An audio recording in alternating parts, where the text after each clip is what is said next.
আমার কাস্টমারে বলছে যে এই কেকটা একদম স্যাম্পল রাখবেন। পারলে একটু লেপ দিয়ে কোনো রকমে দিয়ে দিবেন যদি খাওয়া যায়। কারণ কেকের টেস্টটা ভালো থাকার জন্য। তো আমার কাস্টমার এটা বাসায় খাওয়ার জন্য নিছে, কারণ এটা আমার ৩য় বারের মতো কেক নিছে আমার থিকা।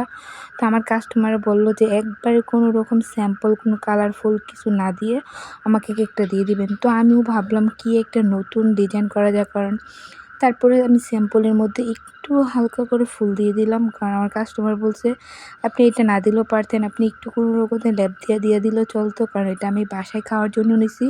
আর আমার কাস্টমার এটা ৩য় বারের মতো নিছে, কারণ আমার কেক নাকি তাদের অনেক পছন্দ। তারা বলছে যে ক্রিমটা একটু কম খাই আমরা, ক্রিমটা কম রেখে আমাদেরকে কেক দিবেন, তাইলে আমরা অনেক মজা পামু।